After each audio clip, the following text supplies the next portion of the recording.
faut qu'on en parle, on va dans le vif du sujet. Comment savoir si on prend un flash ou pas de flash sur son photoboot? Déjà, petite histoire, petite anecdote avant de vous donner si on prend un flash et pourquoi, du comment, les inconvénients, les points positifs et autres. Et si on prend un flash, ainsi de suite et ainsi de suite. Vraiment, on va aller décortiquer tout correctement. Petite anecdote, moi j'étais vraiment sans flash dès le début. Lorsque j'ai accompagné une personne du A jusqu'à Z dans son business de photoboot, lui voulait directement un flash. Moi, je disais, moi j'ai jamais utilisé, mais on va pouvoir le mettre, on va voir comment ça se passe. J'étais assez réticent. On a mis le flash, j'ai accompagné sur un événement, ça a fait la différence. Ça a fait l'effet waouh encore plus, ok? Et c'était une technique par rapport à ses concurrents qui étaient autour et il a eu vraiment une masse de demandes, ok? Donc ça, c'est une petite anecdote pour savoir que ouais, j'étais freiné par rapport à ça, par rapport au fait que le flash, moi visuellement, ça me ramenait un truc, il fallait rajouter, c'était encore un truc en plus, je voulais pas me casser la tête et tout ça. Et puis, il fallait aussi savoir le gérer. Et en fait, non, quand tu apprends les choses, tu vas voir que ça, c'est pas si compliqué que ça. Mais par contre, attention, ça ne convient pas à tout le monde. Déjà, sans flash. Si tu n'as pas de flash, il faut que ton photoboot puisse délibérer une lumière. Il faut qu'il puisse envoyer un signal directement sur la tête des personnes pour que ton objectif de ton appareil photo, de Canon 2000D, EOS 100R, et qu'il puisse tout simplement avoir le moins de grain possible et avoir une vitesse d'obturation, donc quand tu vas bouger comme ça, qui soit le plus net possible. Comme ça, les gens ils sont là, ils sont à moitié bourrés jusqu'à 2 h du matin. Ils sont flous. Mais non, là, ils vont pas être flous, on va bien les voir. Ok?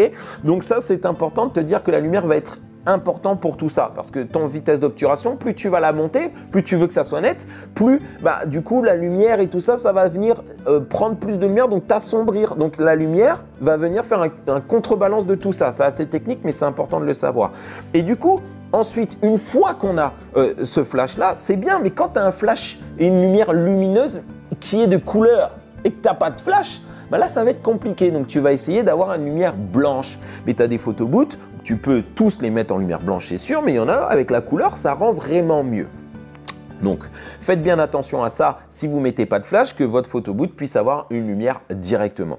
Ensuite, quand on prend le flash, il faut faire en sorte qu'il soit en TTL. Pourquoi en TTL? Alors, il y a d'autres mots spécifiques et autres. Moi, les flashs, voilà, je me suis mis dedans parce que photographe, vidéaste, je suis dans ce métier-là de base.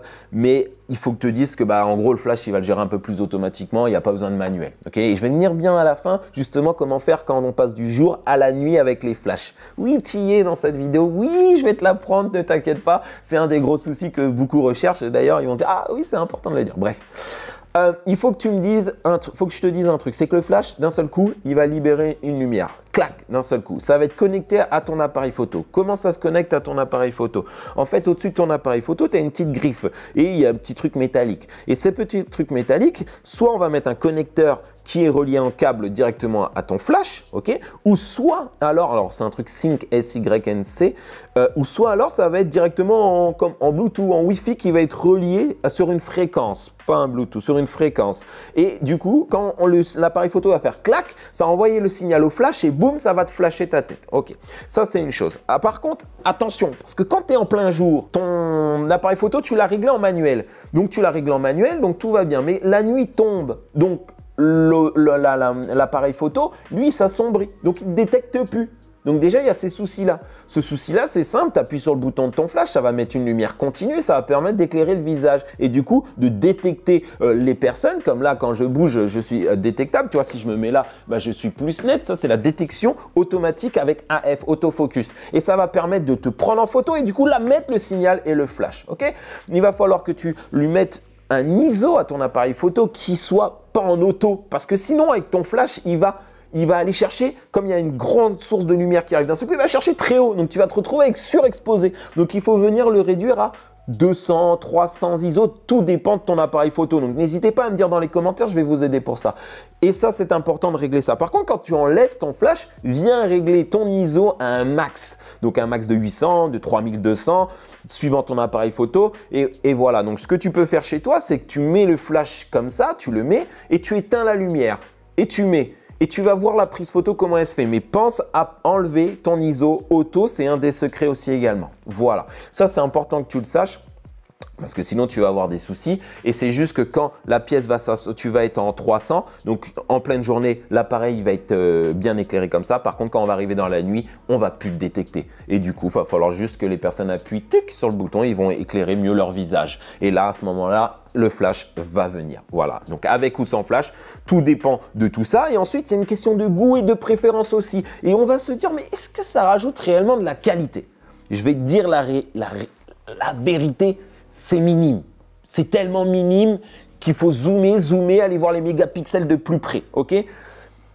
Voilà, c'est minime par rapport au client. Voilà, toi, si tu es photographe, si tu es tout ça, alors ça a un petit truc en plus, tu vas kiffer, mais sincèrement, c'est minime tout ça et je pense pas que ça a son importance grandiose, ok? Vous pouvez retrouver même des chaînes YouTube où ils le disent, j'ai pu voir aussi également sur ça et qui sont très intéressantes. Mais voilà, il faut prendre conscience que c'est qu'une question aussi de goût, est-ce que vous aimez bien, puis une question aussi de marketing avec vos clients. Donc voilà, après ça rajoute quand même de la qualité. Le flash, si tu veux être au maximum, tu peux le mettre. Mais si tu ne l'as pas, c'est pas ça qui va faire que ta prise photo va être dégueulasse. Non, ils vont quand même avoir un waouh quand ils vont sortir la photo, ils vont avoir une émotion et c'est ça qui est important. Donc vous avez eu la vidéo sur avec ou sans flash parce que ça a été très demandé dans mes cours en privé. Voilà, tout simplement. La team, vous savez quoi? En description, il y a quelques petites surprises pour vous. Je vous en dis pas plus. Il y a des vidéos juste après qui sont là aussi qui va vous intéresser. On se dit à la prochaine.